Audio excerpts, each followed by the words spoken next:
Está no ar, abre aspas, o primeiro jornal multidigital do eixo SP-Rio. Abre aspas. Olá, tudo bem? Começa agora mais um Abre Aspas. Comigo aqui nos estúdios está o jornalista José Guilherme Ferreira. Muito bom dia, Zé. Bom dia, Rodrigo. Hoje é quinta-feira, dia 9 de agosto de 2018, e nos destaques, pelo menos 10 pessoas são mantidas como reféns no CDP, o Centro de Provisão de Detenção Provisória de Taubaté. O motim ocorre desde a tarde de ontem. Ministros do Supremo Tribunal reajustam os próprios salários e o aumento terá efeito cascata no poder público se aprovado pelo Congresso. As informações da rodada de ontem, da Libertadores e também da Copa Sul-Americana, estes e outros destaques dentro de instantes. Jornal Abre Aspas. Jornal Abre Aspas.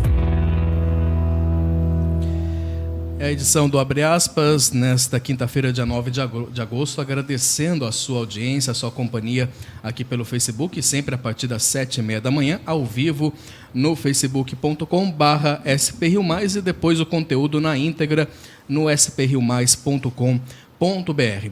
A gente começa a edição de hoje com o comentário do jornalista José Guilherme Ferreira. Eis a questão. Olha, eu demorei para acreditar. Até parece fake news, mas não é não. 7 ministros do Supremo Tribunal Federal conseguiram aprovar ontem à noite uma proposta de aumento de salário para eles mesmos, da ordem de 16%. Querem ver esse dinheirinho no orçamento de 2019. O salário do ministro hoje é de R$ 33,7 mil. Com a proposta aprovada em reunião administrativa, o salário vai para 39 e uns quebrados. Anote aí quem votou pelo quê? Votaram pelo aumento os ministros Dias Toffoli, Ricardo Lewandowski, Marco Aurélio de Mello, Luiz Barroso, Gilmar Mendes, Luiz Fux e Alexandre de Moraes. Votaram contra a proposta o decano Celso de Mello, Rosa Weber, Luiz Fachin e a presidente do Supremo, Carmen Lúcia. Com esse aumento, visto que, em tese, os salários dos ministros representam o teto do funcionalismo, abre-se a comporta de reajustes nas esferas judiciais, principalmente. Uma conta que pode ultrapassar 717 milhões ao ano. Data vênia, ministros, de onde tirar essa dinheirama quando temos um país com economia patinante, com pelo menos 13 milhões de desempregados, muitos inclusive aqui na região metropolitana do Vale do Paraíba, e que vê a todo momento cortes no orçamento da educação, da ciência e dos indispensáveis programas sociais? É desalentador. Parece que tem gente que vive num mundinho paralelo ao nosso, né? Falando sobre esse aumento, nós vamos com as informações direto de Brasília com o repórter Paulo Leite. De reajuste dos salários deles. Teve uma sessão administrativa, uma reunião administrativa aqui, e por 7 votos a 4, eles decidiram incluir reajuste nos salários deles na proposta de orçamento. Reajuste de 16,38%.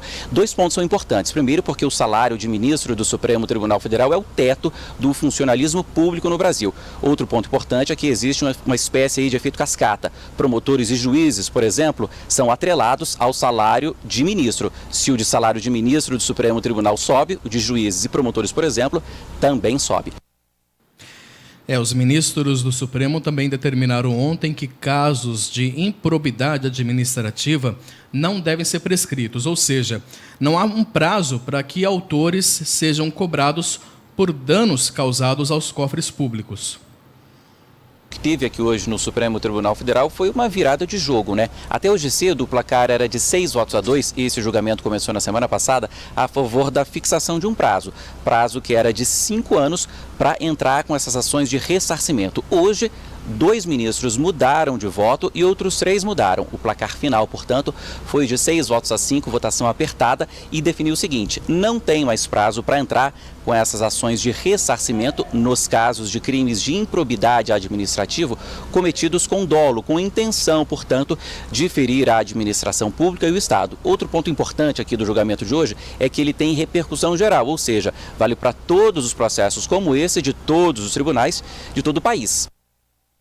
Eu acho que isso é uma decisão importante, né? Não interessa, tem que devolver a qualquer momento mesmo. E o ministro Dias Toffoli, do Supremo, foi eleito para a presidência da Corte pelos próximos 2 anos. A responsabilidade deste encargo é enorme. Os desafios são gigantescos.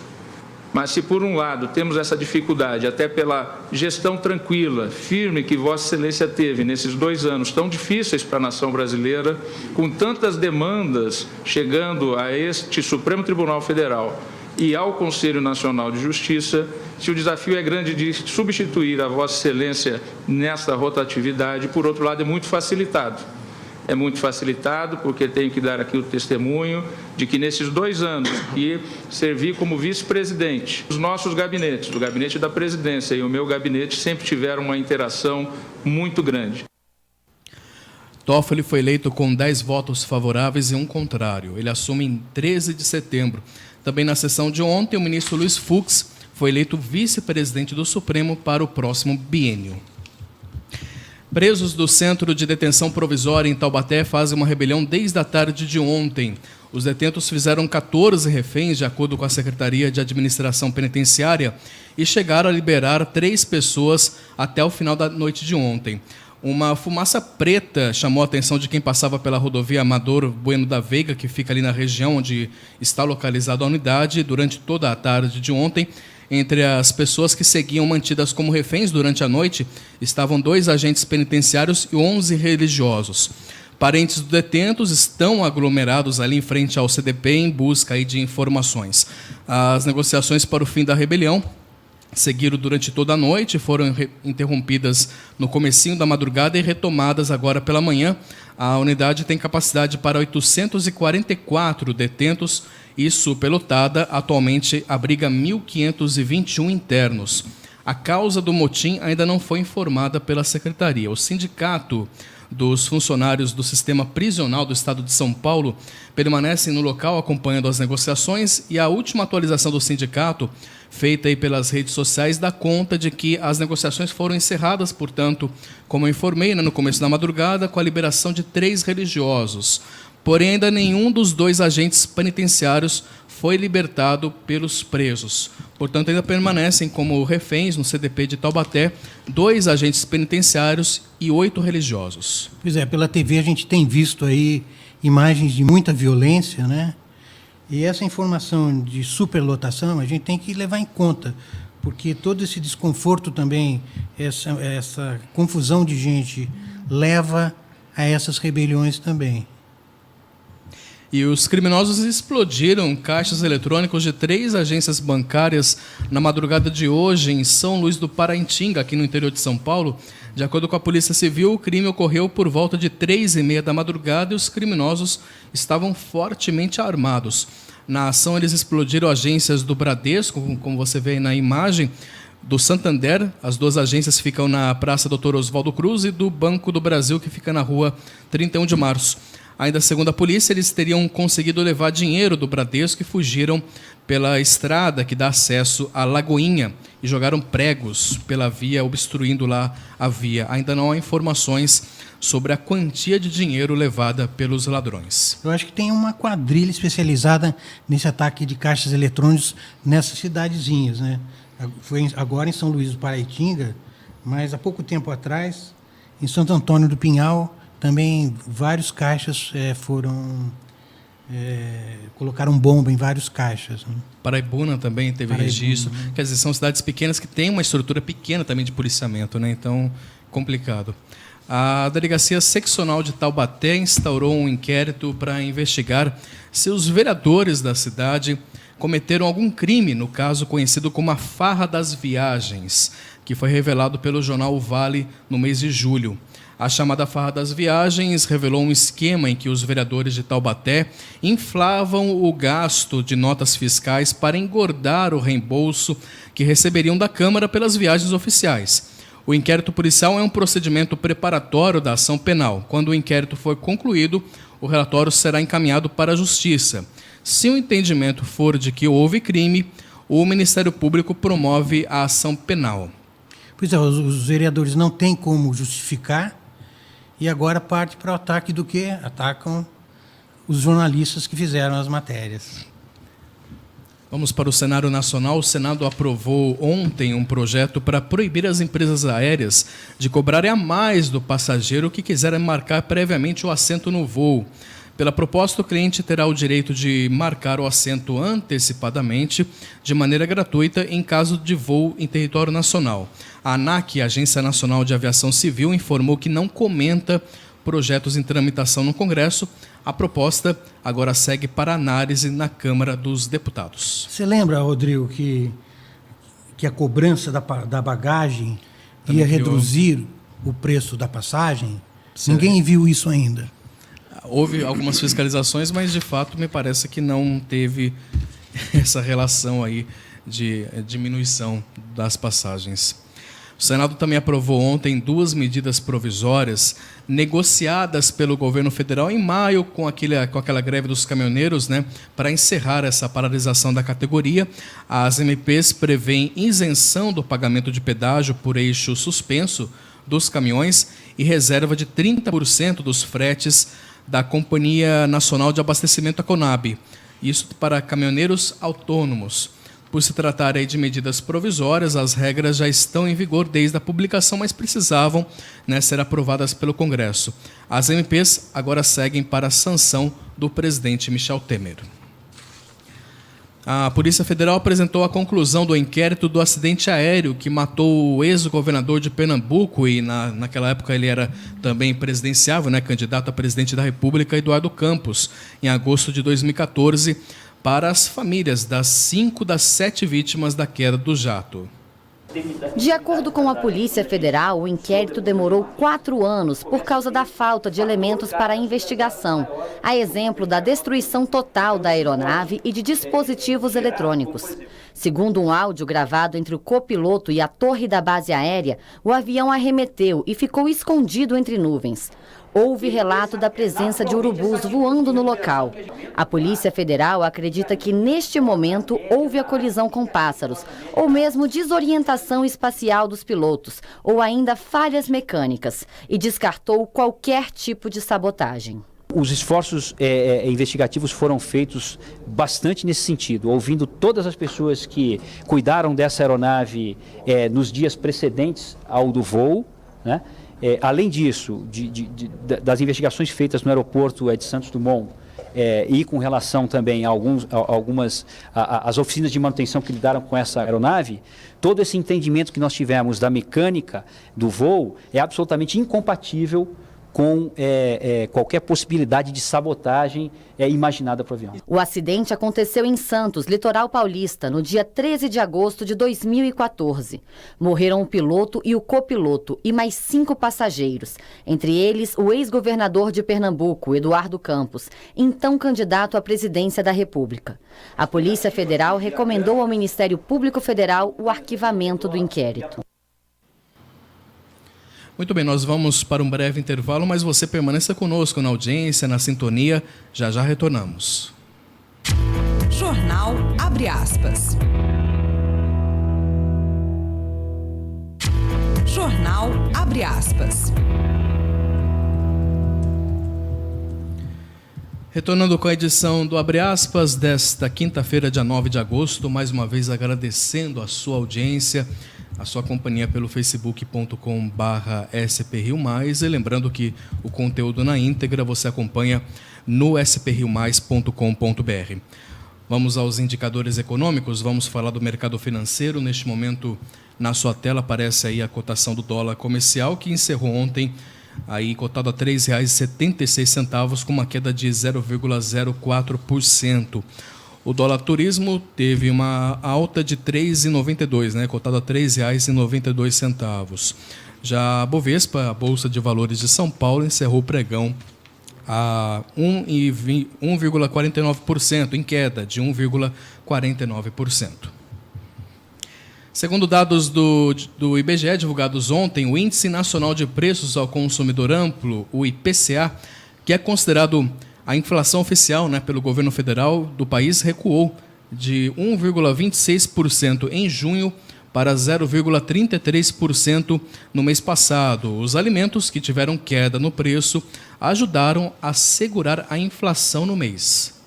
Olímpio tem uma família grande e faz as contas para não estourar o orçamento. Este mês, mesmo diminuindo o consumo, a conta de luz veio 20% mais cara. A luz pesa, assim como a gás também, mas a luz especificamente ela tem um peso significativo. A energia elétrica foi o item que mais pesou no bolso do consumidor em julho. Ficou 5,33% mais cara de um mês para o outro. Além da cobrança adicional da bandeira tarifária vermelha, houve reajuste em algumas cidades. A gente está num momento de crise hídrica novamente. Precisa se economizar, os reservatórios estão começando a chegar em níveis baixos, a que a gente já experimentou há uns anos atrás, então essa cobrança adicional encarece o custo para a população.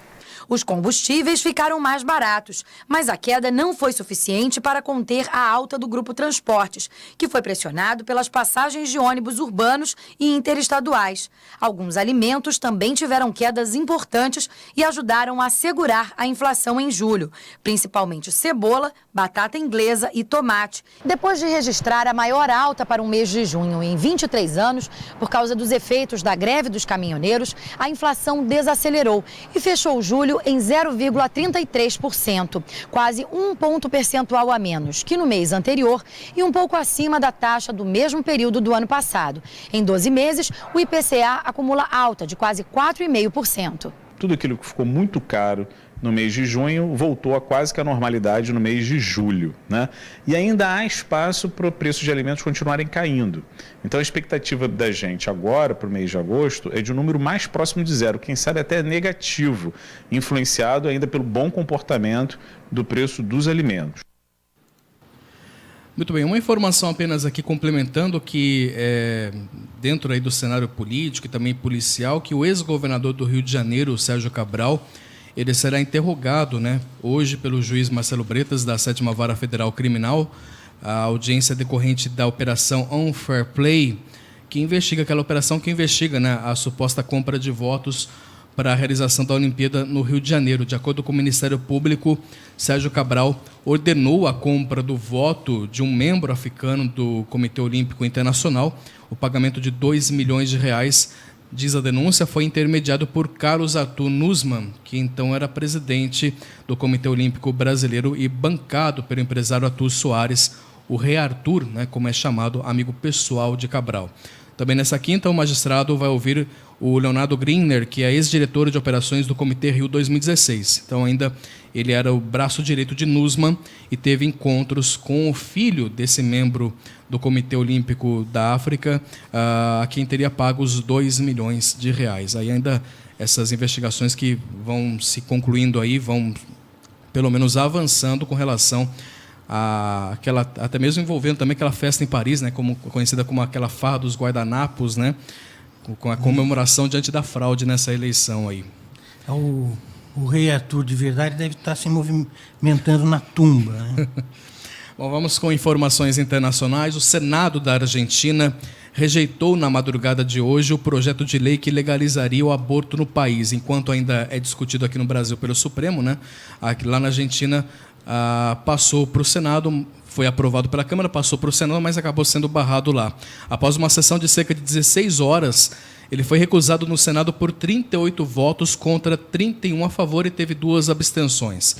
Pela proposta aprovada na Câmara e agora rejeitada no Senado, seria possível interromper a gravidez durante as primeiras 14 semanas de gestação. O projeto previa também que o aborto fosse realizado em qualquer hospital ou clínica e obrigava o Estado a cobrir o custo do procedimento, dos medicamentos e também dos tratamentos de apoio necessários.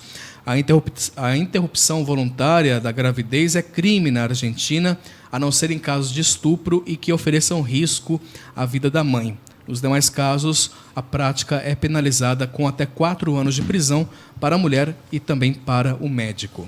Essa questão do aborto, que é muito importante, deve ser enfrentada de frente, com muita discussão, né?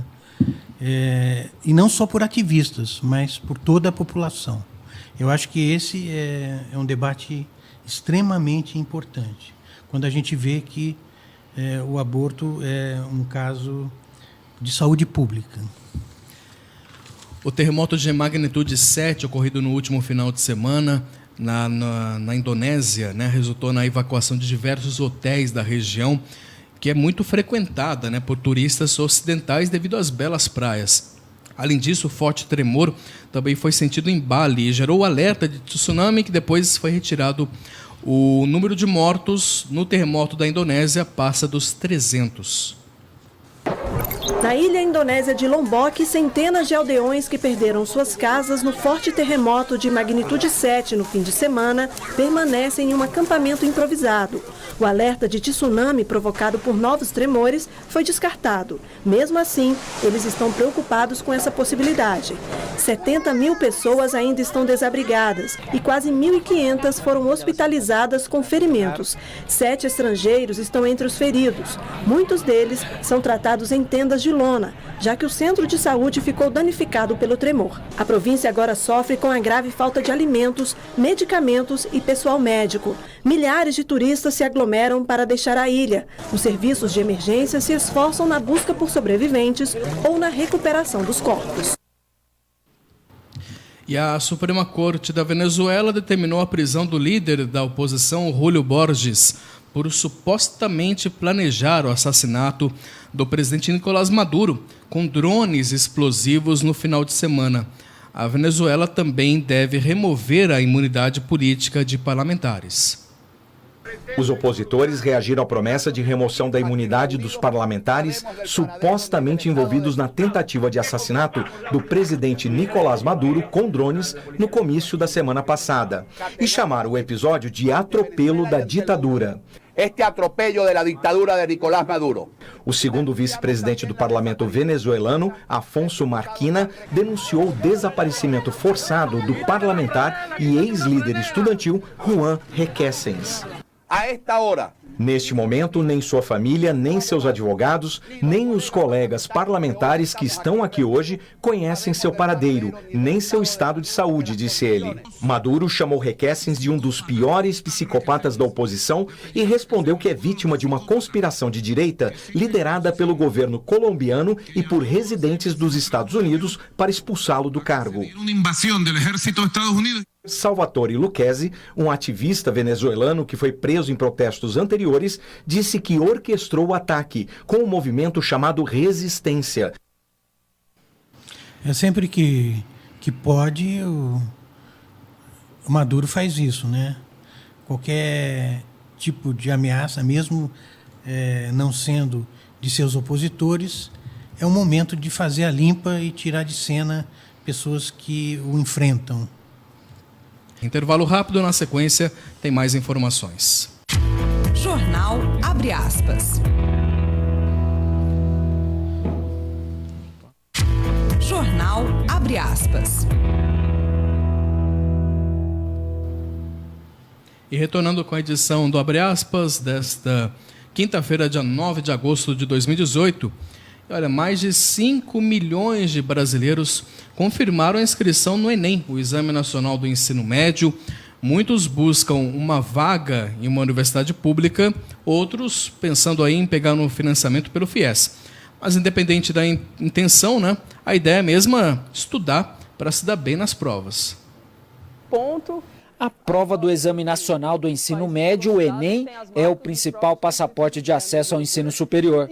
Falta pouco para a prova, que será realizada em novembro, e os candidatos já se preparam nas escolas, em casa ou nos cursinhos. Nesta sala de aula, todo mundo está atrás de construir conhecimento e realizar sonhos.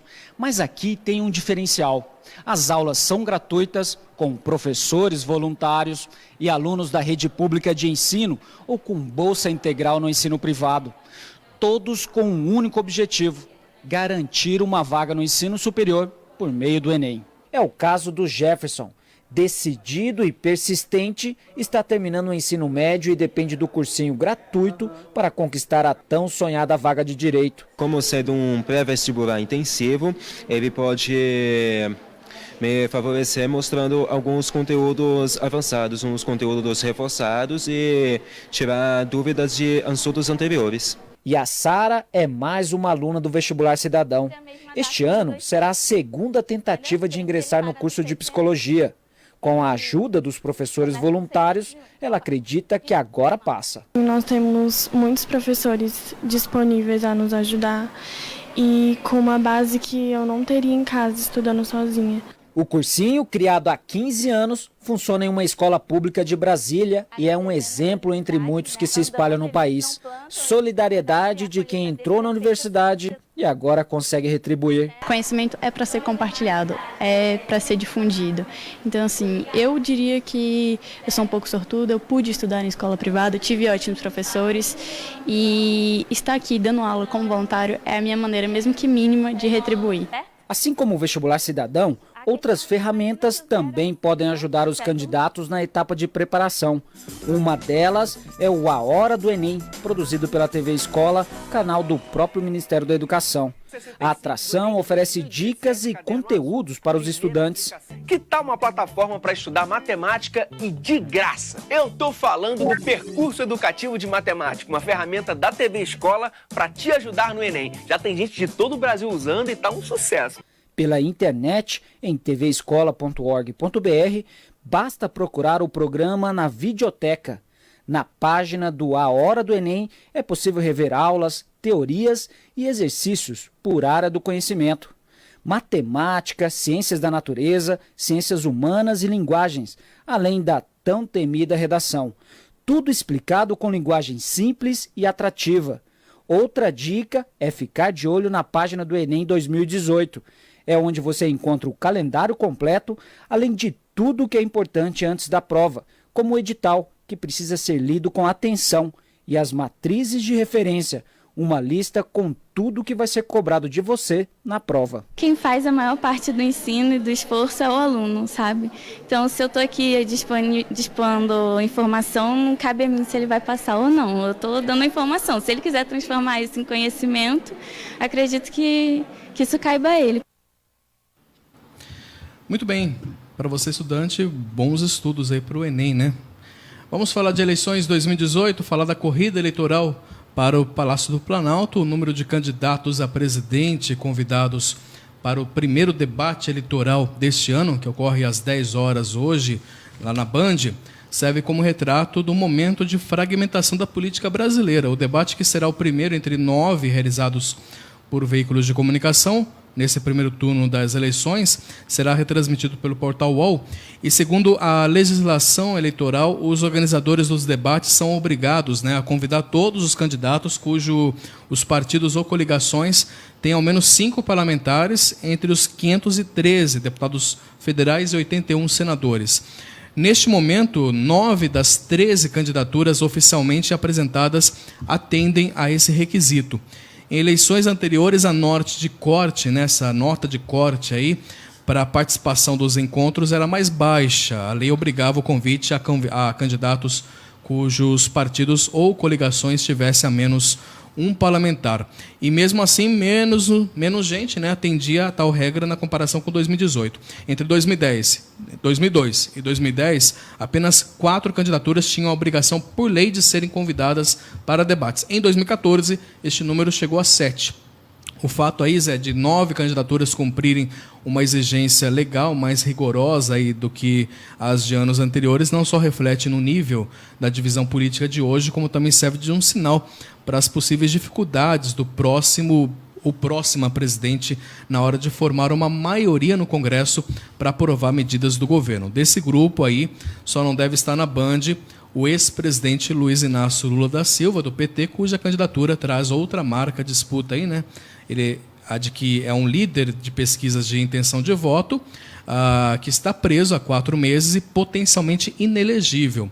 E um símbolo aí também do impacto da Operação Lava Jato sobre a política. Pois é, eu acho que o debate de hoje, às 10 da noite, na Band, E é um calendário de debates e encontros muito importantes para a gente definir o voto, né? No dia 16 de agosto, também na Band, há o encontro dos candidatos a governador. Eu acho que a gente tem que ficar de olho nesses debates de governador, né? No dia 17 de agosto, os presidenciáveis estão na Rede TV. No dia 24, na Rede TV também, os candidatos ao governo estadual. E até o próprio Santuário também faz um debate novamente. A CNBB vai promover um debate também, né, com os presidenciáveis. Mais uma vez, eles fizeram um debate com os candidatos nas últimas eleições e novamente, então, marcada essa data. Uma questão aqui interessante também, que nas pré-campanhas aí para as eleições, os ex-ministros de Michel Temer, do presidente Michel Temer, estão evitando citar o nome dele, viu? O nome do presidente, e não tentam aí se vincular diretamente à sua gestão nas redes sociais. Por que será, né? Segundo o levantamento aí da reportagem do portal UOL, no último mês, pelo menos 17 ex-ministros do governo do MDBista deverão disputar o pleito de outubro deste ano. A propaganda eleitoral começa no dia 16 de agosto, oficialmente, né, um dia após a data limite para o registro de todas as candidaturas junto à Justiça. Na prática, sem pedir votos de forma direta e seguindo aí as regras estipuladas pela legislação, os políticos já deram início a essa pré-campanha. Tem muito político, então, que é ligado ao presidente Michel Temer e que está evitando se ligar ao nome dele aí nessa corrida. O tucano Geraldo Alckmin tem muito medo que o seu nome seja ligado ao de Michel Temer, né? E o Henrique Meirelles não dá para desgrudar, porque acaba de ter sido ministro, né? Então fica difícil. Mas mesmo assim, todos que podem querem distância desse nome extremamente impopular. Nós vamos para um breve intervalo. Você continue acompanhando aqui na programação da SP Rio Mais. Lembrando, conteúdo na íntegra no spriomais.com.br. Intervalo rápido, na sequência tem mais informações. Jornal Abre Aspas. Jornal Abre Aspas. Retornando com a edição do Abre Aspas nessa quinta-feira, dia 9 de agosto, e aqui nos estúdios da SP Rio Mais nós recebemos o Alexandre Barros. Ele é gestor de empreendedorismo e inovação do Parque Tecnológico de São José dos Campos, já que o assunto está realmente em alta aqui na região do Vale do Paraíba. Até tem um termo que está sendo criado aí em referência aos grandes, né, centros de inovações tecnológicas lá dos Estados Unidos. O Alexandre vai comentar com a gente. Tudo bem, Alexandre? Muito bom dia. Obrigado pela presença. Imagina, eu que agradeço. Bom dia. O Vale do Paraíba, aqui no interior de São Paulo, ele entra em 2018 nesse circuito aí de eventos voltados para o universo de startups, de empreendedorismo digital. Trata-se do Nexus Summit. É isso mesmo? Explica para a gente melhor esse evento dentro de uma estratégia do Parque Tecnológico, né?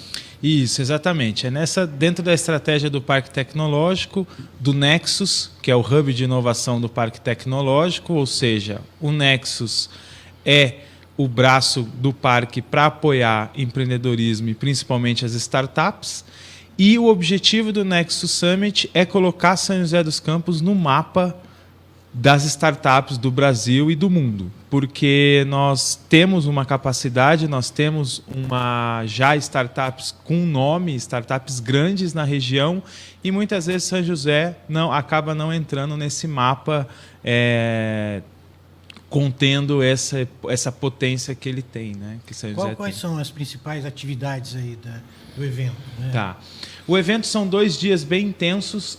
O dia 1, o objetivo, a gente está trazendo grandes nomes como Romero, que é fundador do Buscapé, né, daquele portal, para contar um pouco a história dele, compartilhar com os participantes erros e acertos, dicas, o que fazer, o que não fazer. Temos outros também grandes nomes como o Florian. O Florian, ele é fundador de uma plataforma também chamada Print.com. Foi a primeira gráfica online do Brasil, e ele já teve investimento, já vendeu um pedaço da empresa por milhões. Então, Mas também um objetivo do dia 1 é trazer os CEOs, né, os fundadores das startups de São José. Nós temos 5 a 6 grandes startups que nasceram e estão instaladas em São José dos Campos. Fala de uma delas para a gente. A gente tem exemplos como a Quer Educação, é uma startup que faz a gestão de desconto em bolsas para estudantes. Tem empresas como a Moneto, que é uma startup focada em meio de pagamento para MEI, é um banco do microempreendedor individual. A Justo, que é uma startup que a gente chama de Law Tech, que é uma que mexe com parte jurídica, conciliação jurídica. A Solux é uma outra startup que mexe com medição de experiência do cliente. Aquelas perguntas que você responde de 0 a 10, quanto que você indica para o seu amigo. É uma startup, por exemplo, que tem a Magazine Luiza, Leroy Merlin, Drogaria São Paulo como clientes. Ou seja, e nasceu em São José. Esse é o objetivo do dia 1, é trazer esses empreendedores para contar a experiência deles. Já o dia 2 do evento, ele tem o foco em investimento. Então a gente está trazendo 2 principais investidores anjos do Brasil, que é o Marco Poli, que é reconhecido como, ganhou até um prêmio ano passado como investidor anjo do ano, e o João Kepler, que tem um fundo chamado Bossa Nova, onde tem uma tese de investimento onde ele quer investir em até 1.000 startups. E no fim do dia, a gente faz um Demo Day, onde as startups vão poder se inscrever, e nós vamos selecionar 8 startups para apresentar para uma banca de investidores. Ou seja, é um dia focado em investimento. A gente vive uma crise econômica muito dura, né? E como as startups reagem a esse cenário de falta de investidores e tal. Uhum. Eu acredito que a crise, né, é uma frase feita, mas a crise é uma oportunidade, porque eu dou um exemplo de uma indústria que produz um produto e ela tem talvez 10% de perda na produção. Se ela está vendendo muito, se o lucro está alto, se tudo está girando, talvez a que resolver esse problema, os 10% de desperdício, está ok. Talvez isso não é um foco. Mas quando vem uma crise, quando vem uma dificuldade de venda, essa empresa, essa grande empresa, média empresa, vai querer resolver esse problema do desperdício na linha de produção dela. Ou seja, ela vai abrir uma oportunidade para alguma empresa que tem uma solução para resolver o problema dela. Então, lógico que a crise afeta o cenário macroeconômico do Brasil, né? Mas a startup, como ela tem um foco extremamente forte em problemas, então ela pega um problema, ajuda a resolver problemas, né? Exato. Então a crise é uma oportunidade mesmo, e o que eu sempre falo lá no parque é que o dinheiro não some, ele vai para algum lugar. Então às vezes ele estava no mercado financeiro, ele foi para o agronegócio, agora está nos bancos. Então assim, o dinheiro não some, então para algum lugar ele vai. Então lógico que afeta, mas eu acho que é um momento, quem está preparado para aguentar esse período e tem uma solução que resolve um problema, é uma boa oportunidade, sim. Queria que você falasse um pouquinho do Parque Tecnológico, da estrutura que existe lá, do que é oferecido, né, para as startups, até porque a gente tem um tesouro aqui na nossa região que, às vezes, muita gente não conhece até mesmo, né? Sim, sem dúvida. O Parque Tecnológico, esse ano, se posicionou com o Nexus, como eu falei, que é o hub de inovação do parque, ou seja, o programa de coworking, incubação, aceleração de startups estão abaixo do Nexus. Então, hoje, o Nexus Hub é o nome que a gente dá para esse programa. Inclusive, dia 13 de agosto agora, ou na próxima segunda-feira, a gente lança o edital para startups que queiram participar, empreendedores, né? Não precisa ser startup ainda, você pode ter apenas uma ideia na cabeça, e a gente abre o processo agora na segunda-feira. O trabalho, então, da incubadora, da aceleradora, do Nexus como um todo, é ajudar empreendedores ou empreendedoras a transformar ideias em negócios. Então, tem toda uma infraestrutura, mas também tem mentorias, capacitações, toda essa conexão que o Parque Tecnológico tem, como você bem destacou. Realmente, a gente acredita muito no trabalho que a gente faz. Hoje, dentro do parque, são 45 startups que estão dentro do parque e 67 pequenas, médias e grandes empresas. Então, a gente está falando de um universo aí de quase 130 empresas. Então, tem muita sinergia, tem muita oportunidade. Né? A gente vê a importância aí pela peregrinação de políticos nessa época, né, de eleições. Todos querem bater ponto lá, tirando uma casquinha do Parque Tecnológico. Né? Que vem, então, como é investimento, importante. Né? Exato. Porque o parque ele tem uma soma de mantenedores, né, de financiadores. Né? Então, sim, a Prefeitura de São José é uma das principais mantenedoras do parque, mas o parque tem outras fontes também, o governo do estado, o governo federal, mas principalmente privado. Então, a maior fonte de recurso do parque hoje é também o recurso privado das próprias empresas, investimentos, né, pesquisa. E hoje, né, por que o parque, eu acredito que tem um impacto grande na nossa economia regional? Hoje, no parque, são 1.800 empregos gerados lá dentro. A gente tem 1.800 postos de emprego, postos de trabalho dentro dessas empresas que estão instaladas lá. E outra, não são empregos simples, não são empregos básicos, né? Porque você está mexendo com... São qualificados, exato. Eu queria que você traçasse um paralelo aí ao o Silicon Valley e o Paraíba Valley. Exato. Queria que você traçasse um paralelo de quais as diferenças, quais os pontos de contato dos dois projetos. Perfeito. Como eu comentei, então, a ideia do Nexus Summit, do evento, é colocar São José nesse mapa de startups, e o evento está sendo realizado tanto pelo Parque Tecnológico como a comunidade que se chama Paraíba Valley, que foi uma comunidade que nasceu. Os próprios fundadores dessas startups em São José montaram essa comunidade, então não é algo que tem ali a liderança, diretoria, presidente, não.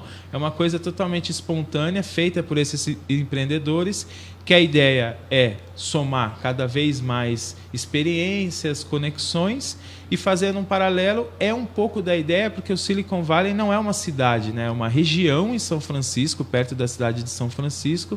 Inclusive, tem até uma coisa engraçada, porque dizem que o Vale do Silício começou numa cidade chamada San José, como se fosse São José. Então, a gente até comenta que tem isso no Silicon Valley. É uma coisa que aconteceu organicamente, né? O Vale do Silício nasceu espontaneamente, exatamente, como também o Paraíba Valley foi.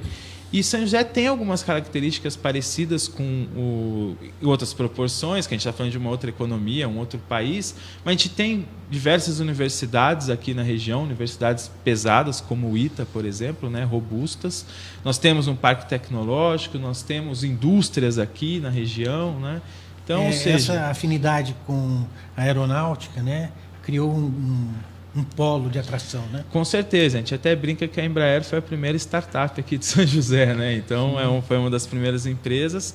Mas São José é muito mais. Isso é uma outra coisa que a ideia do evento também é desmistificar um pouco que São José só tem projeto de avião, né? Às vezes eu recebo visitas no parque que até brincam comigo no fim da visita, falando, poxa, eu não vi uma asa, não vi uma turbina, não vi... Porque a maioria dos projetos hoje no parque é muito forte TI, né? Internet das coisas, plataformas, soluções em logística. Então, não é só o aeroespacial, né? Mas sim, São José tem um renome e vamos usufruir disso. Você comentou das proporções, lógico, lá do Vale do Silício para cá, mas lá você tem sedes de Google, Facebook, enfim, lá você tem uma estrutura diferenciada na própria economia, mas há um potencial aqui na região para se tornar uma região também muito fértil nesse sentido, não de chegar, mas de repente de ter um parâmetro de evolução aqui, de aumento de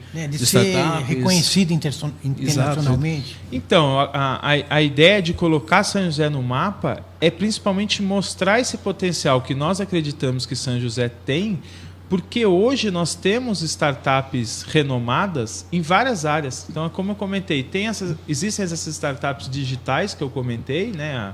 aquela Educação, a Justo, a Solux, por exemplo. Mas a gente tem outras startups que desenvolvem vantes, startups que desenvolvem equipamentos médicos. Então, ou seja, eu digo que São José é tão potente que a gente não faz só startup digital, a gente também consegue fazer... Os investidores são de fora também, né? Não é só um investidor brasileiro, né? Não. O Brasil é visto... Lógico, a gente tem toda a nossa situação política, mas o Brasil é visto com bons olhos, sim. Os últimos anos... Diversos fundos americanos e europeus estão investindo em startups daqui. Então, algumas dessas que eu citei têm investimento americano. Uma dessas startups foi acelerada pela maior aceleradora do Vale do Silício, que é a Y Combinator.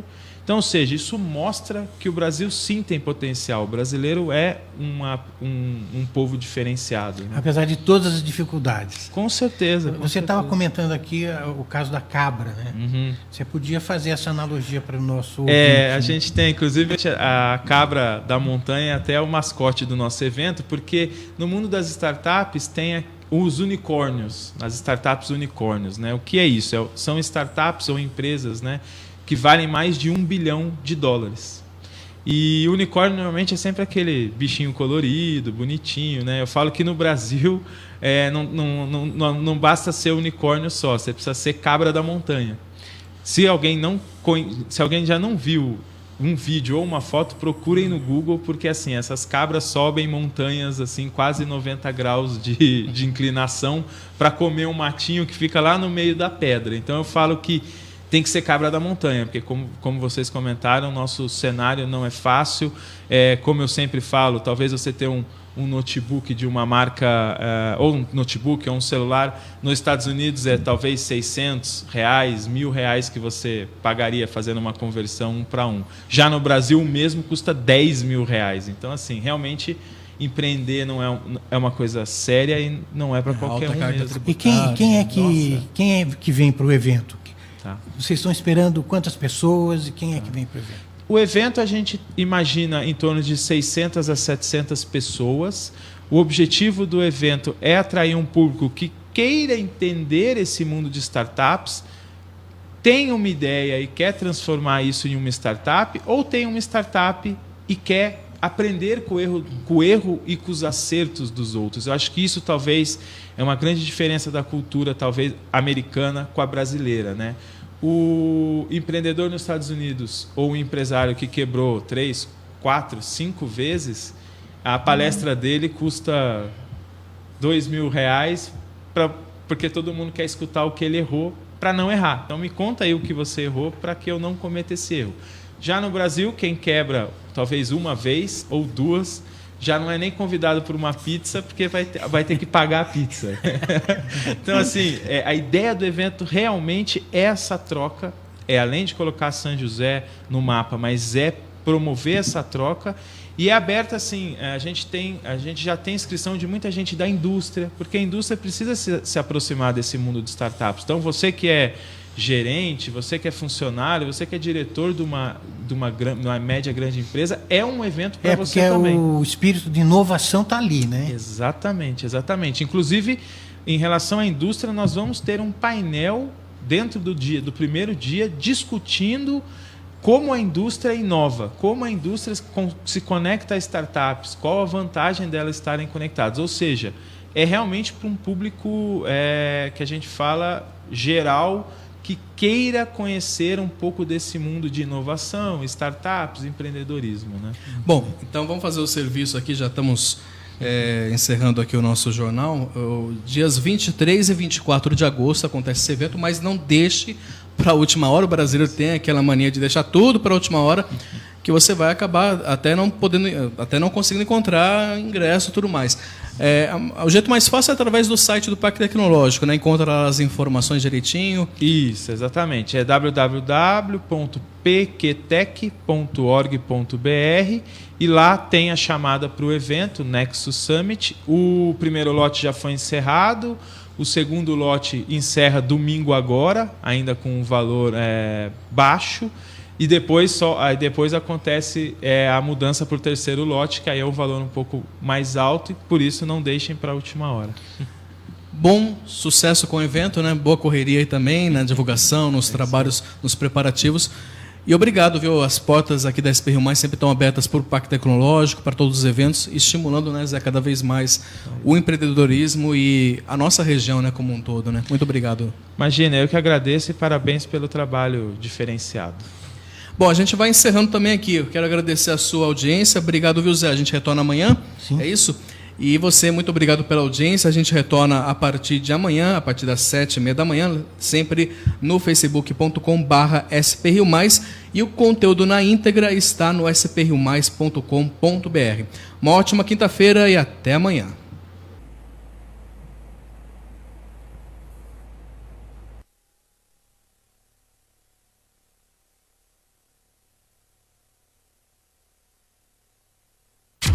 Jornal Abre Aspas.